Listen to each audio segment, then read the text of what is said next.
I want to talk about trends in the industry, specifically sustainability, because I feel like that is the buzzword that keeps popping up, and for good reason. Because I think people are starting to get more responsible in terms of environmental impact that the industry has or has made, and ways to sort of progress going forward. How does that show up for you in your world, or does it? In terms of like, are you, being more open or more eager to work with, for example, brands that are sustainable or vegan, or you mentioned that models may have certain criteria. Maybe they don't wear leather. Right. I'm making this up. So, but does that show up for you? Okay. No, that's a great example. So yeah, while we are not, as a stylist, you're not the brands themselves that are, creating the pieces that would maybe be more sustainable. I think it's just more as it should be, more in the conversation, and almost a little more expected. It's moved from like kind of being on the outskirts to more integral, and something that sometimes even the creative process, like what is asked of you is to be more mindful of those kinds of things.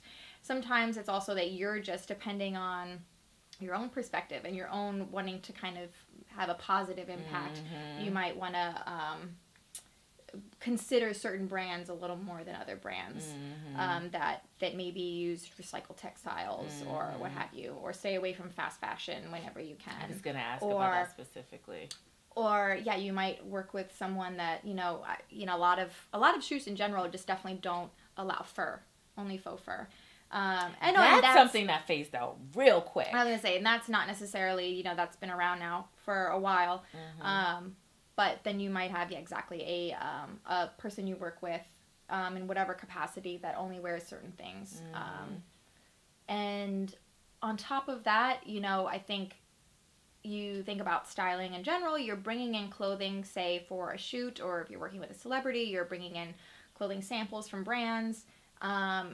Something small is thinking about, it's not only, maybe budgets are small, so you want to keep it local anyway because you don't want to pay for shipping, but also it's a sustainable act to try to not overnight ship something from Paris all the time, Sometimes it's unavoidable, but to try to think about things like that, to try to work with not only maybe smaller brands, just regardless of maybe their completely sustainable actions or not, things like that you're not only working with staying local, smaller brands, and you obviously you want to be mindful, you want to work with big brands too, but what are those big brands also doing? And also looking from the perspective of thinking about using vintage more, and then also these jeans are vintage. Yeah, see? It's just I love vintage. Again, something was on the outskirts that's now like it doesn't need to feel like it's like this, I only did that because I couldn't get something else kind of thing. It's more part of the conversation. Yeah. And or just from the perspective of, people, I think for red carpet dressing, it's like you don't wear something more than once, well, I think it was the BAFTAs, the British Jane movie Fonda had awards. There were, I know that what's her name? This is Jane Fonda, right? No, the Helen Mirren. Girl, no. Sorry, I'm just throwing out names. I mean, maybe they did something too. But I think it was Jane Fonda. Kate Middleton.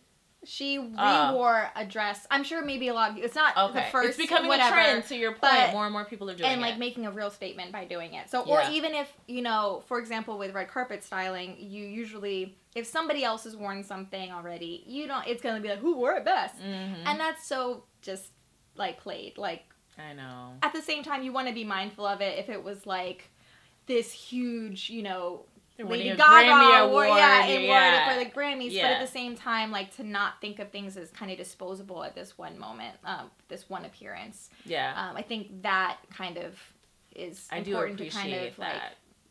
think about things a little more differently. A little more differently, little different.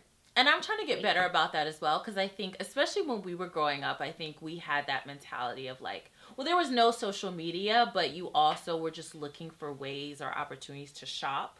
Cause you, or when there was an event. You were shopping for an event. You weren't shopping for your life. Yes, but there was always an event, and you use that as an opportunity to shop because you didn't want to repeat outfits, is what we would say. But now, I think that's evolved. Yeah. On top of the fact that we have social media and we get photographed a lot, but it's still okay and now responsible and respected to repeat things.